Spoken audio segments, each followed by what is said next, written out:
Sikubiyele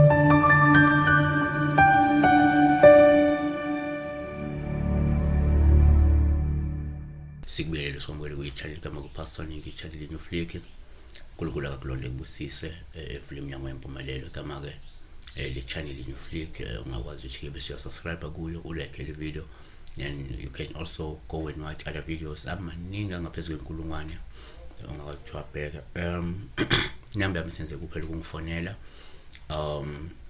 direct calls, don't WhatsApp call me, don't WhatsApp me, don't text me please. Don't call me before 9 ekseni, don't call me after 5 ntambama.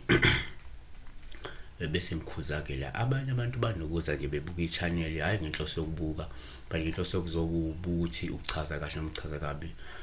Good, yeah, people abano comment ngendlela ebhekile. Ukhona nje kwa comment nje just recently wathi yena why he or she was watching that video and said not accurate, meaning that what I was saying ayikho accurate. I'm not saying what I'm saying here is accurate. Siyashaziya ngithi. So if kuyenzeka you see ukuthi lento engisho is not accurate, it may not be accurate to you, but to others it can be accurate, because a dream means different things to different people. Same dream, yebo. So yingakho is just for isibonelo. Imvu ingasho inhlanhla, imvu ingasho idlozi kwabanye, ithongo kwabanye, yebo. So yabona ukuthi wena ngesikhathi uyiregard izinhlanhla kukhona kuye eyisidalwa sethongo la kubo noma ithongo kubo, yabona. So wena lesikhathi usithi thina imvu iyithongo bese uthi is not accurate, usho ukuthi is not accurate to you because komunye vele kuyiqiniso ukuthi, yabona. So namhlanje sibhekela iphupho lika Nomthandazo Mthembu 89809 uthi ngimkhulu ngiyathemba usaphila, ngiphupha ngiwele emgodini onamagaga ngangcola ngqoka into emhlophe. So asimkhuze ke nokho sebenzisa igama lika mkhulu, yabona. Upastor Ningi lo ilona gama official esilisebenzisayo everywhere, anywhere, anytime. Amagaga, ukwela emagageni kubi, kusho ukuthi ukwela emagageni nokunyathela amagaga nokwabamba ngesandla amagaga nokuthelwa umuntu ngawo noma ekuthele wona noma uzigakele kuyinto efanayo, konke kusho into eyodwa, ukungcola osuke kukuwe noma usuke ukunikezwa abathakathi ukuthi kube kuwena kuze kugcine kuphenduka into esichitho kuwe, yabo.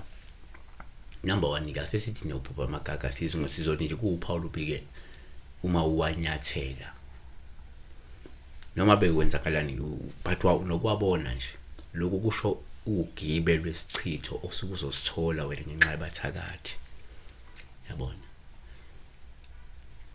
Two, singathi thina uma uphupha amagaga uphawu lobi uma uwanyathela noma uyawabona noma uyawathela manje ngoba ungaphinde kusho ukuthi ucushwe ngesichitho njengoba uphupha uwanyathela lamagaga ezobe siyakungcolisa, yabona. Yimbangi zakho kodwa esenza lokho ngoba umuntu uba nazo imbangi esuke zimfisela okubi, yabona. Bese bekubekela ugibe lwesichitho ezobe uthi uyawenza lokwenzayo sikuthole sekunamathela. Kodwa futhi ke asivale ngelithi ke number 3 kuyenzeka waphupha lamagaga kanti lokho kuwuphawu lokuma uwanyathela noma ekuthela ekungcolisa njalo etc. Lokhu kusho nje ukuthi uzolulazeka noma isithunzi sakho sizocekeleka phansi ngenxa yomuntu ozokukhuluma kabi kwabanye abantu.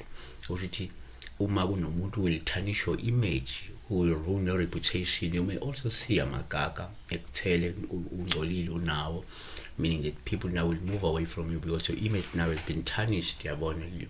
Your reputation has been ruined.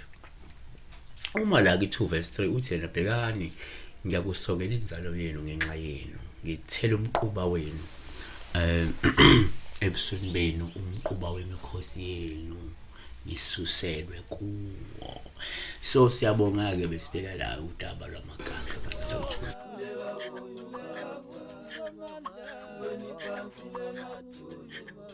Kuleka kuyo Jesu, siweni phansi namathuleka